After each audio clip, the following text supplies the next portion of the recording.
Magsisimula po tayo sa sa bagong Christmas series natin, and ayan nga nakikita nyo sa screen, Pasko ng Pag-asa. Christmas of Hope, the light of Jesus in a wounded nation. We will be addressing yung hope of Christmas despite kung ano yung condition, kung nasaan po tayo, ano yung kinalalagyan po natin ngayon. So to begin with tonight, yung first of yung sa series natin is hope in dark times. There is hope in dark times. Yung bansa natin, we could say that today we are living in dark times, heavy days, kasama na yung mga natural disasters natin, yung mga bagyo, earthquake, and then kasama yung mga moral collapse na nangyayari, corruption, inflation, all those things are happening today. And syempre, we are at the receiving side So, yung collective na exhaustion natin na nakakapagod. Nakakapagod po sa atin. Pero yung scripture nga natin, Isaiah 9:1-7, isa sa mga declaration ni Isaiah is God's brightest promises will always appear when the night is at its darkness. Kung kailan ang pinakamadilim, doon naman kumikinang yung mga pangako ng Panginoon sa atin. Christmas was not born in comfort but in crisis. We know that yung kalagayan nila noon. Sa ating brokenness, God speaks that the people walking in darkness have seen a great light. Sinulat ni Isaiah. And it is the same declaration that we will receive for us tonight. Yung study po natin is an invitation para sa atin to rediscover hope, not in our circumstances, but in Jesus Christ Himself. Si Isaiah, he spoke into a nation that was overwhelmed by fear and uncertainty. Hindi nila alam kung ano pa yung mangyayari sa kanila. Pero he did not begin with human solutions. He began with God's promise of light. Ganun po yung ginawa ni Isaiah. Kaya nga, sabi natin, everything in the Old Testament always points to our Messiah. And the same thing, ganun yung sinasabi ni Isaiah, ganun yung sinulat niya, and all the prophets, it will always make us realize our need for a Messiah, for the Messiah. And ito naman po, inaaral natin ngayon, ito ay nagpapaalala sa atin na we have a Messiah. Meron tayong Messiah na pwede tayong magtiwala sa Kanya. So before we look at the titles, di ba meron yung mga titles yan, yung ano yun, Everlasting Father, Wonderful Counselor, yung mga ganon. Before we look at the titles of the coming Messiah, ang unang sinabi kasi ni Prophet Isaiah is the place where hope is born is right in the middle of the darkest night. Which brings us dun sa first point po natin. The light breaks where the darkness is thickest. Pakibasa naman po, mag-volunteer na lang. Isaiah 9 verses 1 and 2.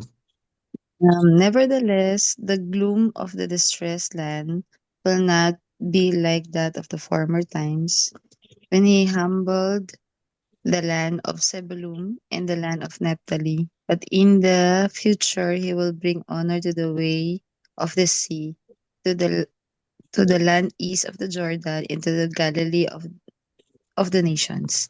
The people who were walking in darkness have seen great light. A great light, a light has dawned on those living in the land of darkness. Isaiah 9:1-2. Thank you Thank po. you. Thank you, Anne. So we see, yung verse 1 kasi, nagbigay siya ng way of comparing, ng way of understanding, yung sasabihin niya dun sa succeeding verse. Dito, for their case, ginamit niya yung example ng Zebulun and Naphtali. Zebulun and Naphtali, hindi maganda yung mga naging kwento nila Tapos, pero sabi niya nga, bumawi agad, but in the future, He will bring honor to the way of the sea, to the land east of the Jordan, and to Galilee of the nations. East of Jordan, ito kasi yung lugar ng Zebulun and Naphtali, sorry. Tapos yung verse 2, ito na. The people walking in darkness have seen a great light. A light has dawned on those living in the land of darkness. Think of that. Think of that. I-internalize po natin yan. Why don't we receive those words for our nation today? Isaiah, he was speaking into a nation that was crushed by fear. It was crushed by fear, by oppression, and uncertainty ang nangyari sa kanila. Ang Israel, they faced political chaos, threats of invasion, spiritual decline, and think of those things, yung tatlo na sinabi ko, political chaos, threats of invasion, spiritual decline, di ba parang ganun ang kalagayan ng ating bansa ngayon? Pero ang mahalaga kasi dito, there was darkness and God did not deny the darkness, pero He declared that His light would break into it. We do not we do not ignore, we do not turn our backs, we do not try to imagine na wala yung darkness, hindi po. Meron po tayong pinagdadaanan na kadiliman ngayon, whether in ourselves or us as a country, meron nga po yan. Pero ang declaration ng Panginoon nga, they have seen a great light. People walking in darkness have seen a great light. A light has dawned on those living in the land of darkness. Na-overcome. Na-overcome yung darkness. Huwag nating i-interpret yung ating situation. Ang point kasi dito, I want us to look very well dun sa verse 2. The people walking in darkness have seen a great light. A light has dawned on those living in the land of darkness. Bakit ko gustong balikan natin yung verse 2? Kasi it is so easy for us to see the darkness. It is so easy for us to see kung ano yung hindi magandang nangyayari sa buhay natin.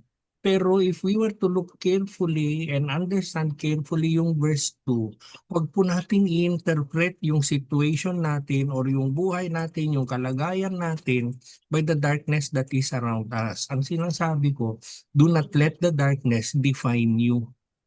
Wag po, wag nating payagan na gano'n. Narinig natin kanina yung narinig natin kanina yung kwento, yung testimony ni Joanne. Nakita natin na iniwan ko ito, bumalik ako sa pamilya ko. Between the lines at the backdrop ng mga sinasabi niya, she was speaking about hope and she was not letting kung ano yung mga napagdaanan niya or ano yung kadiliman na napagdadaanan niya, hindi yun ang magde-define sa kanya. Short of saying, ang sinasabi naman ni Joanne, bagong Joanne na to. Bagong Joanne na to, parang ganon. Do not interpret your situation by the darkness that is around you and do not let the darkness define you. Wag po. Pero we will interpret the darkness kasi hindi nga natin hindi natin i-ignore, sabi natin. We will interpret this darkness by the God who speaks light into chaos.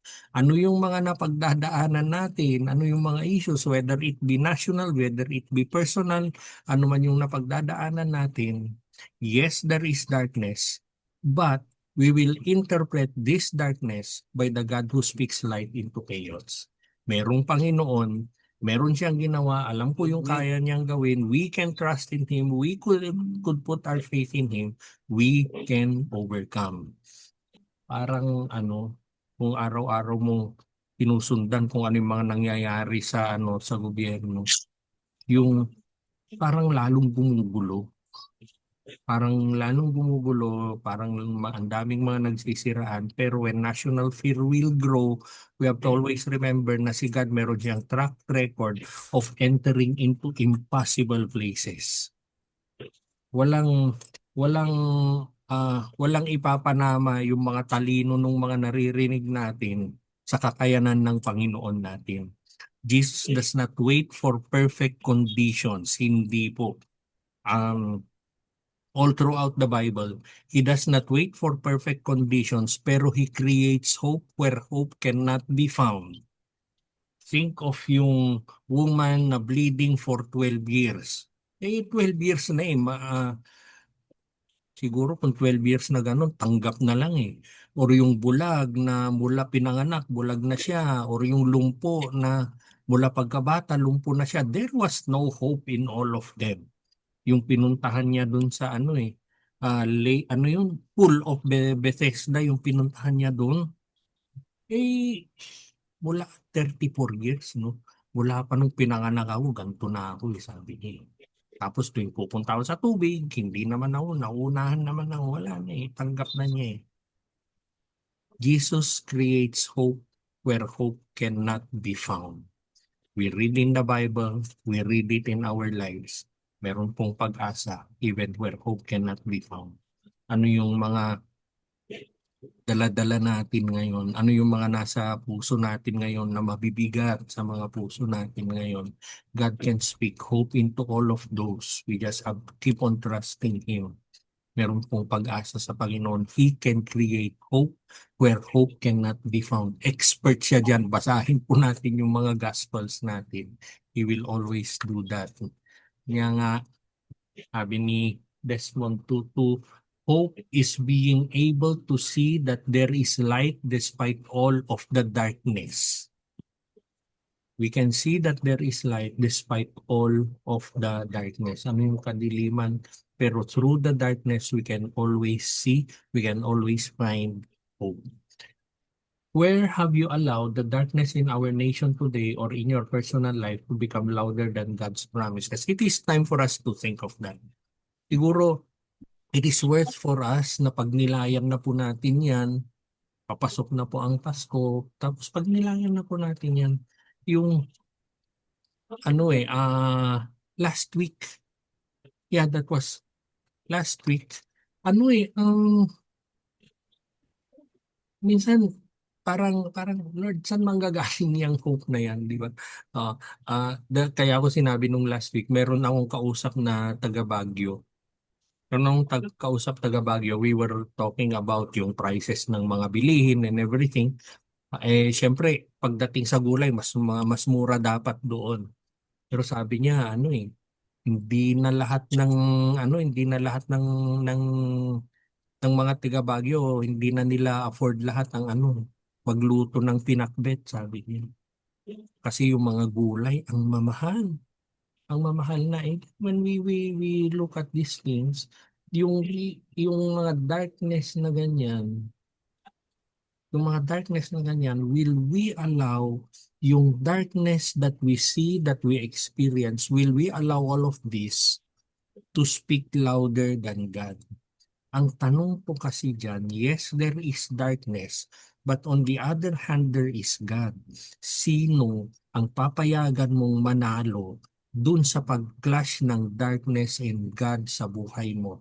Will you allow darkness na siya yung mangingibabaw, siya yung mananalo, or will you allow God na siya yung mananalo, siya yung maitataas? It is our choice, pero yun yung tinatanong dito. It is worth for us to think of it today. Kasi yung darkness na yung mga pilihin, yung mga gulo, yung mga, alam nyo ngayon, nakakatakot lumabas ngayon. Lalabas ka tapos umulan, hindi mo alam kung saan magbabaha. Ang daming nagbabaha, yun. Ito yun, will you allow all of this? Will you allow those things to be stronger, to speak louder than God? Sabi ko, bago tayo nagsimula, kanina pang 3:00 yata yun pumalya yung internet namin dito sa bahay. Pumalya siya, pero will we allow those things to speak louder than God? Why don't you pray for them? Why don't you pray for them? Parang sinabi natin kay Joanne kanina, meron pang issue. Pero God is speaking louder than the issue ngayon. Kasi for all you know, syempre naman, Joanne, yung ginawa mong bumalik sa pamilya mo, leading naman ni Lord yun I would trust you prayed for that. Pero when we talk about these things, even as God's light breaks into the deepest darkness, He does not stop at lifting at our eyes. Hindi siya yung tipong paasa, pakita lang. Pero pinakita niya lahat yon, pero He redirects our hope to the only one who can truly lead us forward. It is one thing na bibigyan niya tayo ng hope, pero it is the next step ng Panginoon na ifo-focus niya tayo kay Jesus because He is the only one who can truly lead us forward. Yes, there is hope, pero we can look to Jesus for us to move forward. Hindi naman kailan ba natin ginamit yung term na it is not only fuzzy feelings, masaya ka, uplifted ka, ano ngayon, parang ganon. So the next thing that God will do ay idadirect niya tayo sa Panginoon, kay Jesus. Isaiah will shift the focus from darkness around us to the person of the Messiah. Kung susundan natin, and we will see the scripture later. This brings us to the next truth that our hope will rest on Jesus, not in human leaders. Jesus is the hope we need, not the leaders we expect. Aray. Sige po, pakibasa po yung Isaiah 9 verse 6, please. Isaiah 9:6. For a child will be born for us, a son will be given to us, and the government will be on his shoulders. He will be named Wonderful Counselor, Mighty God. Amen. Eternal Father, Prince of Peace. Amen. Isaiah 9:6. Amen, amen. Thank you, Sister Amelia. Salamat po. So, nakita natin, sundan natin yung ginagawa ng Panginoon. He will give us hope, pero He will lead us also dun sa ating Panginoon. He will lead us to our Messiah, which means that Jesus is the hope we need, not the leaders we expect. Hindi na the good thing about the things that are happening today, tinatanggal yung focus natin from the leaders, pero it is directing us to Jesus Christ. Madali kasing madali natin silang sisihin. Madali natin sisihin yung mga leaders, not to mean na wala silang ginawa, pero nakikita naman natin ngayon patalinuhan na lang kung paano makalusot eh. Parang ganon. So ibig sabihin, totoo na meron tayong totoo na meron tayong mga leaders, pero do we really yung hope ba natin ay bibigay talaga natin sa kanila, or will we put our hope in Jesus Christ? Isaiah names the Messiah, Wonderful Counselor, Mighty God, Everlasting Father, Prince of Peace. Yung titles na yan will reveal what our nation longs for. All of those, yung nakikita natin sa screen, Wonderful Counselor, Mighty God, Eternal Father, Prince of Peace, yun naman yung hinahanap kasi natin eh. We need wise leadership. We need true power. We need compassionate fatherhood. We need lasting peace. And lahat ng yon na kay Jesus. And lahat ng yan ay hindi natin maikakarga sa isang tao na leader. Walang tao na merong ganyang katangian na kaya niyang i-maintain. Wala siguro tayong kinalang ganon. Human systems keep failing us. Human systems, merong anong tawag doon? May kakulangan. They cannot be perfect, but Christmas proclaims that our hope does not rest on politicians, it rests on a person. Rest on Jesus Christ. So, lagay po natin yung ating hope hindi po sa eleksyon, hindi sa leaders, hindi sa institutions, hindi sa economic stability, but in Jesus Christ whose reign cannot be corrupted. Kasi we put our hope in Jesus Christ. Hindi ko po sinasabi na hindi mahalaga ang eleksyon, yung mga leader, institution, economic stability. Hindi ko sinasabi na hindi mahalaga yon. Mahalaga lahat yon. But we put our hope on Jesus whose reign cannot be corrupted, at siya yung gagamit ng eleksyon, ng leader, institution, economic stability para iangat po ang ating bansa. Hindi po plan B, hindi po byword ang Panginoon, siya yung nangunguna. When earthly leaders disappoint, Jesus will always remain faithful. He leads with perfect wisdom. He defends with perfect power, divine power. He cares with paternal love and establishes peace that no government can legislate. Maski anong definition ang gawin ng maski anong bansa, hindi nila kayang tapatan yung peace na kayang ibigay ng Panginoon. So let us be the leader your heart and our nation will seek. Sa Kanya po tayo umasa. Ralph Sackman, sabi niya, the hinge of history is on the door of a Bethlehem stable. Lahat ng nangyari nung pinanganak si Jesus, lahat ay naging fulfillment kung ano yung mga pangako, and everything changed after that birth on that stable. Have you placed more trust in human leaders than in Jesus, the only perfect ruler? It is time for us to think of that. Masyado ba akong nag-focus sa mga leader? The fact na sisihin mo lang eh. The fact na galit ka lang sa kanila eh. Ito, senador man siya, tapos kung ano yung pinagsasabi. Ano po yung mga ganon? It is not wrong for us to comment on those or to react on those, pero nasa ang pag-asa mo? Yung nakikita mo ba sa TV or yung Panginoon na nasa puso mo? Si Jesus is the leader our nation longs for. And His Amen. kingdom must reshape how we see the future. We look at the future through the eyes of Jesus. Kaya yung dalawang previous na preaching ko, we were declaring kasi nga sabi sa Proverbs, life or death are in the power of the tongue. Tapos sabi sa Deuteronomy, choose life. Sa chapter 30 ng Deuteronomy, choose life. Sabi, so why don't we declare life for our country? Why don't we declare the reign of God above our country? Kaysa naman kung ano-ano yung dinideclare natin sa mga nakikita nating mga nangyayari.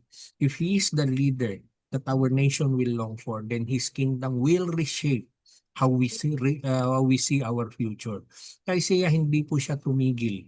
Hindi siya tumigil na pinangalanan niya kung sino yung Messiah, pero He declares what His reign will accomplish. Ano ba yung gagawin niya? From righteous leadership flows righteous transformation. And it is the same thing that we are praying para sa bansa natin. It is the same thing that we are declaring. This leads us dun sa final truth natin for tonight, that Jesus brings a future defined by justice, peace, and restoration. God promises a future of peace, justice, and restoration. Verse 7, pakibasa po. Please, iba naman. O sige, ikaw na. The dominion will be vast, and its prosperity will never end. He will reign on the throne of David, and over his kingdom to establish and sustain it with justice and righteousness from now on and forever. The seal of the Lord of armies will accomplish this. Isaiah 9, verse 7. Yun. Sige po. Thank you, thank you. So, una, kailangan nating we are led to Jesus Christ, sabi nga natin. First, there is hope. We are led to Jesus Christ, pero in leading us and us obeying and being led to Jesus Christ, God promises a future of peace, justice, and restoration. Why don't we look at that para sa mga personal na buhay natin? Why don't we look at that for our nation also? Ang ganda nung declaration of the dominion will be vast and its prosperity will never end. Will never end. He will reign on the throne of David and over his kingdom to establish and sustain it with justice and righteousness from now on and forever. Akalain mo yun. Akalain niyo yun. Tapos the seal of the Lord of armies will accomplish this. Of all, I want us to notice dito sa baba, yung last two lines, the seal of the Lord of armies will accomplish this. Ano yun? Adonai Sabaoth. Sabi sa sa Hebrew yung Lord of armies. Why would that be very important for us? Kasi the seal of the Lord of armies will accomplish this. Siya yung commanding general of the Lord's armies, and he has at his disposal all of the resources of heaven. Anong ibig sabihin nun?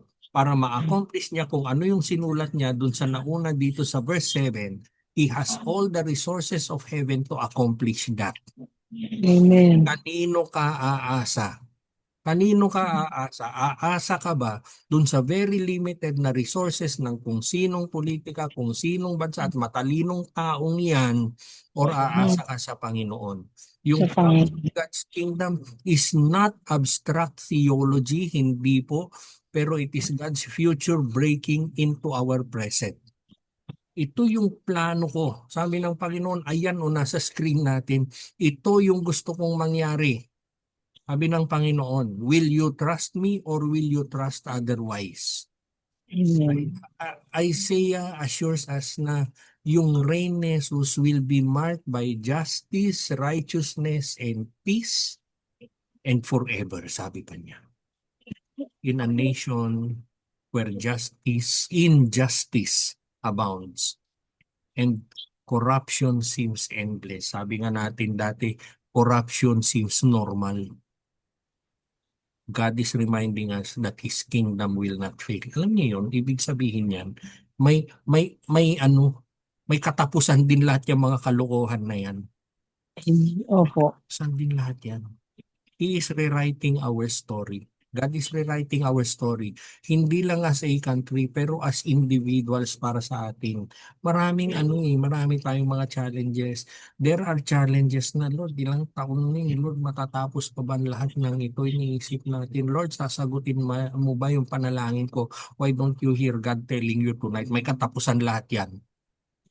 Mangingibabaw pa rin kung ano yung plano ko para sa iyo. Mangingibabaw pa rin kung ano yung plano ko para sa bansang ito. We live today with the conviction that God's kingdom is advancing because it is. Because it is.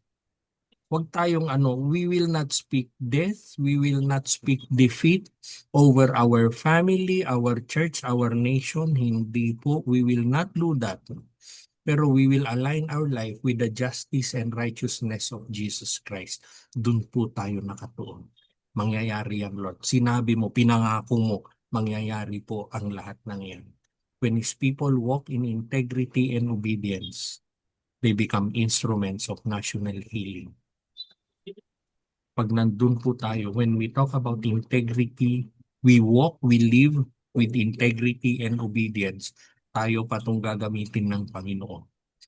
Yung bansa po natin, yung bansa natin, and we ourselves, we are not abandoned, but God is still working.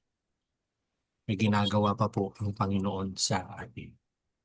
Billy Graham, I have read the end of the Bible and we win. Sabi ganun lang.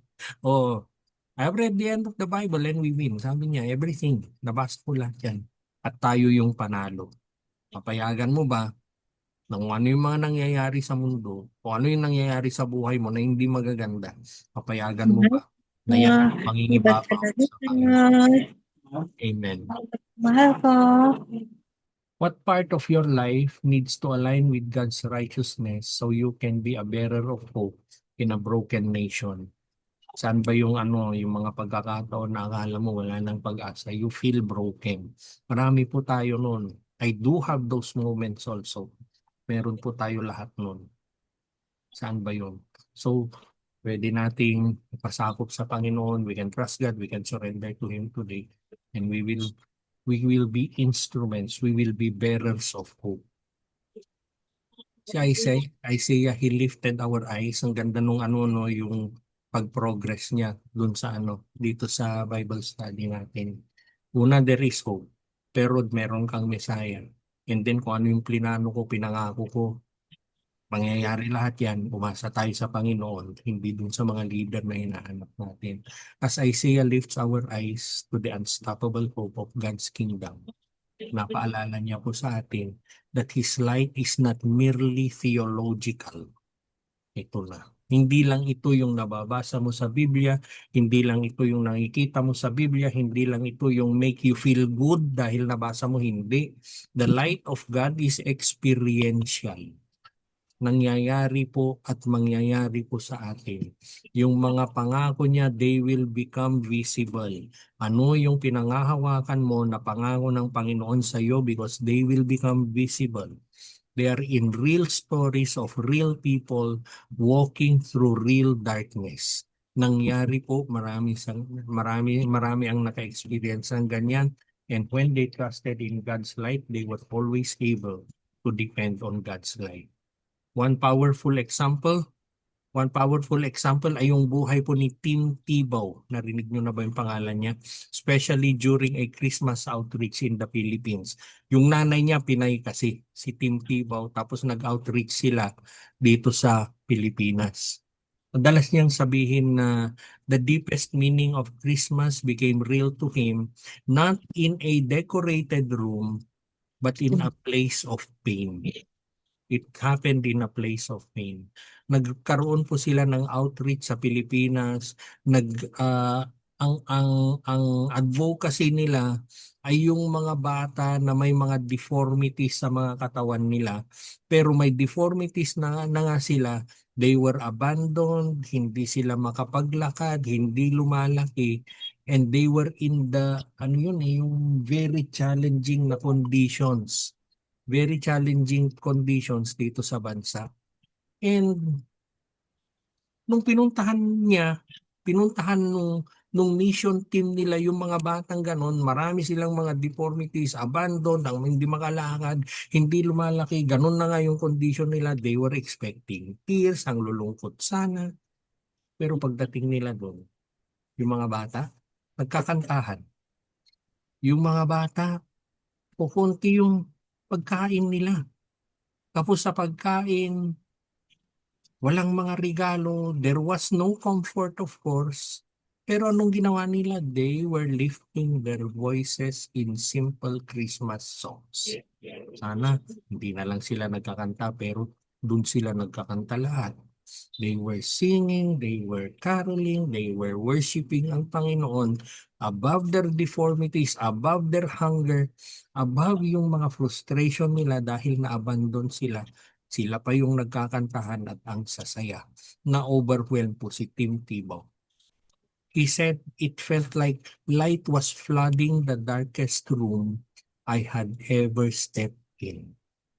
He thought of it to be very dark, a very dark room, pero hindi. Yung moment na yun, naalala niya at naintindihan niya yung Isaiah 9 verse 2, that the people walking in darkness have seen a great light. Later, sinulat niya, Christmas means God didn't wait for the perfect circumstances. He stepped into the broken ones. The hope of Jesus shines brightest where life is hardest. Talain mo yun. Sinabi niya, sinulat niya yan. Yung encounter niya, it ignited his passion to expand medical outreaches and the ministry that eventually became the Tim Tebow Foundation. Meron po sa Pilipinas niyan. Yung advocacy nila ay yung mga bata na may special needs. Yun nga, yung may mga deformities. Pwede niyong i-search pwede niyong i-google yan. Makikita niyo yung mga nare-reach out nila. Ayun o, yung nasa baba, yung kanan.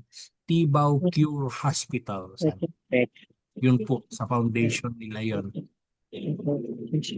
Sabi niya na Christmas dito raw sa Pilipinas, yung nag-reach out sila, yung Christmas nila dito sa Pilipinas, it taught him this truth that God's presence is not dimmed by darkness, but He shines through it.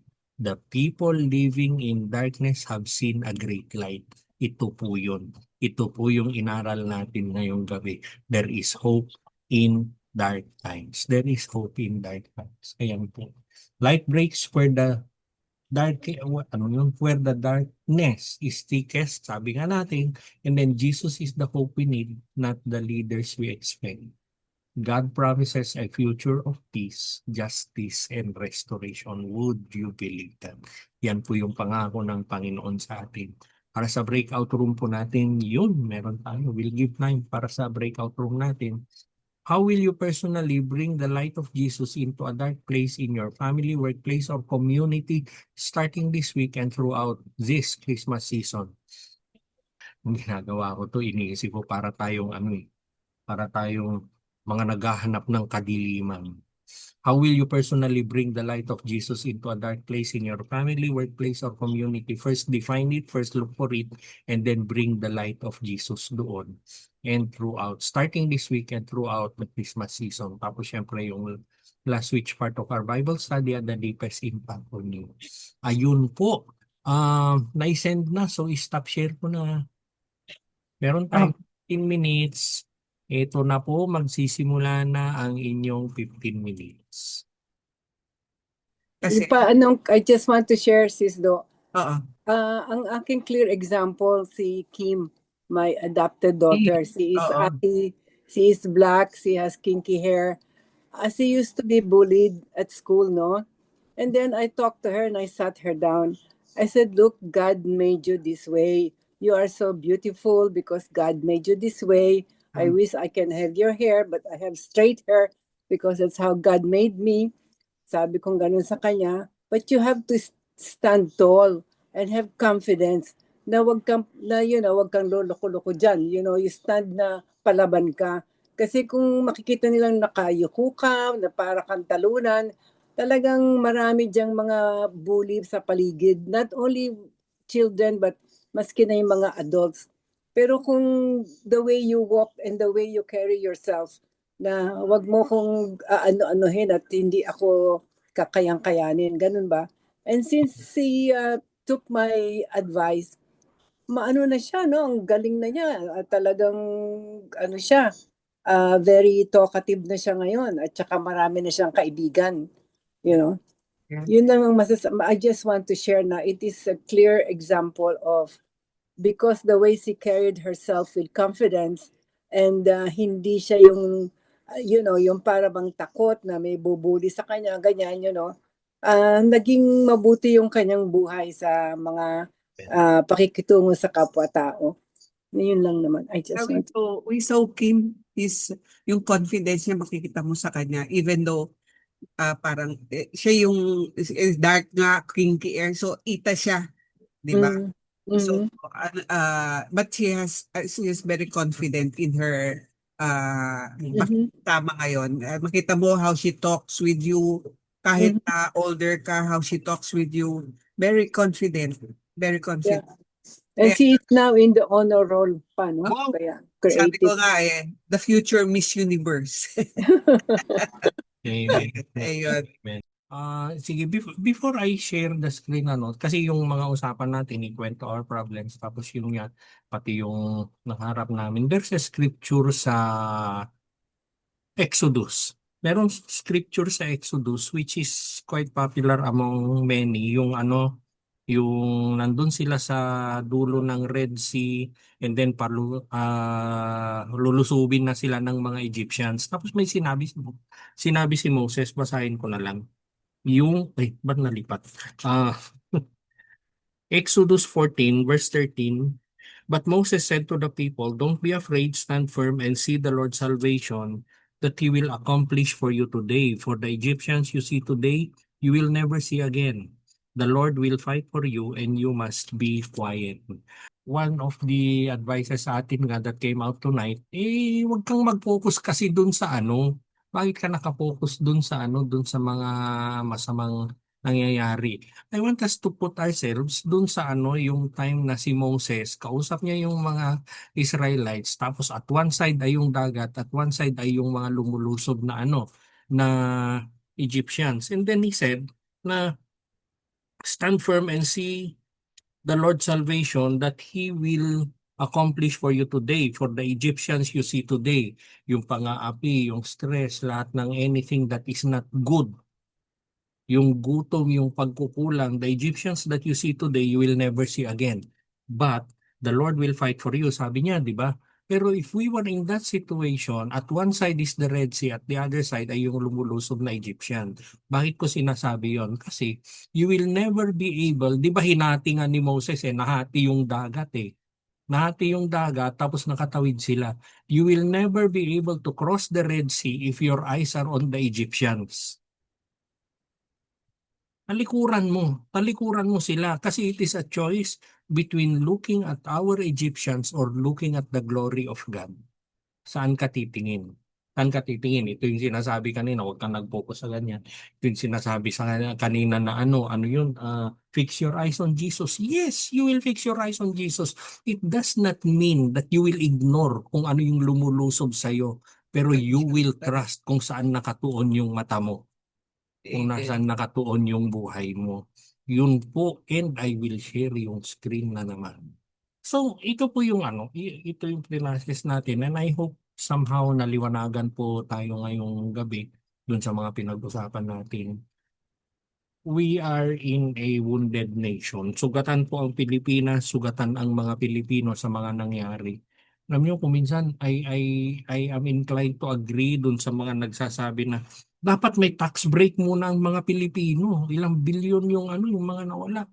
Buwis lahat ng mga Pilipino yun. Sometimes I'm inclined to believe in that. Pero ang point lang kasi, tayo yung kawawa Tayo yung bumibili, tayo yung nagbabayad ng VAT, tayo yung Di ba? Tapos ganun lang yung gagawin nila. We can feel na kung ano yung impact ng mga pinaggagawa ng ibang tao. We can feel kung ano yung impact dun sa mga personal na battles natin. Pero in the midst of a wounded and weary nation, Christmas will remind us that God's light is stronger than any darkness that we face.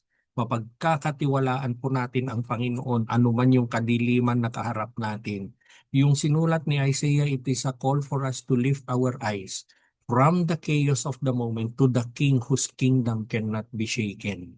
Anyway, sabi naman sa Biblia na we are not citizens of this world. We belong to His kingdom. We are only passing dito sa mundo, pero yun nga, saan mo itutuon yung mata mo?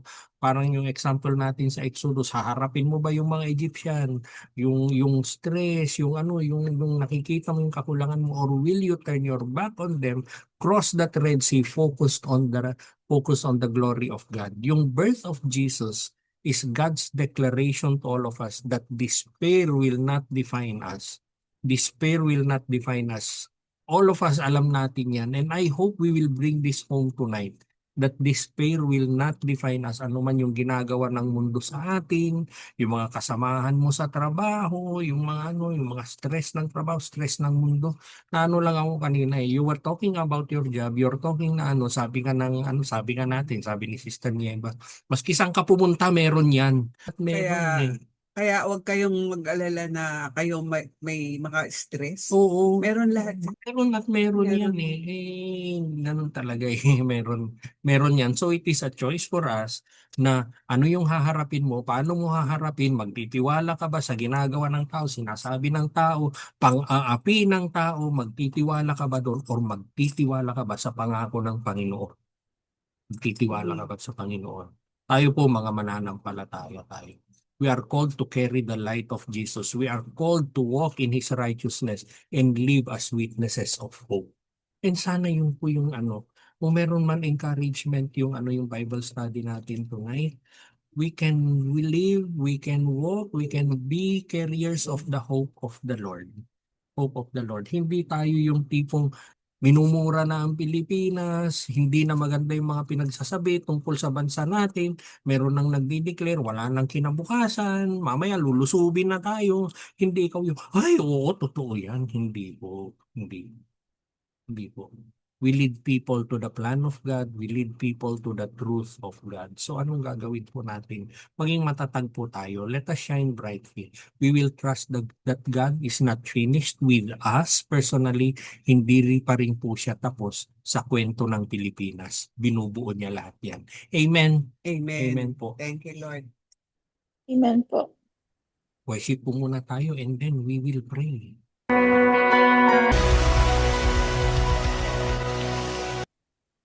And Lord, we thank you once more for such an evening that we have spent with you, Lord. Wala pong ibang nangusap, nagturo sa amin, kundi lang po kayo, Panginoon.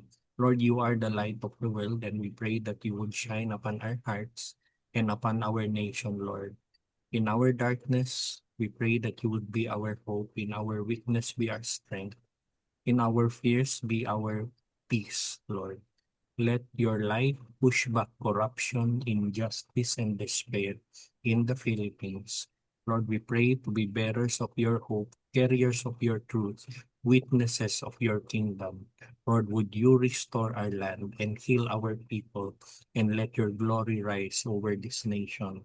Panginoon, tinataas po namin, narinig niyo po every issue, every concern that was shared earlier tonight, Lord, and we lay all of this before you, Lord. Let your light shine on all of them.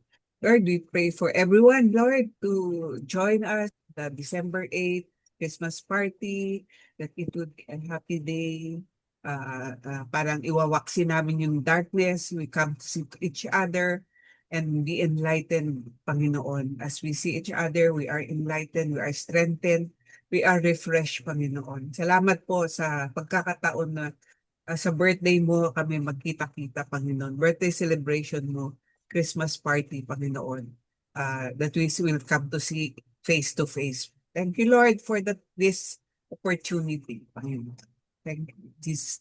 Lord, we thank you for this evening. All glory belongs to you in Jesus' name. Amen. Amen. Amen. Amen po. Thank you, Ayan, Pastor, sa prayer mo. Amen. Amen po. Thank you so much. Yan. Salamat po sa lahat. Another night. Mag-picture na po tayo. Night, classmate.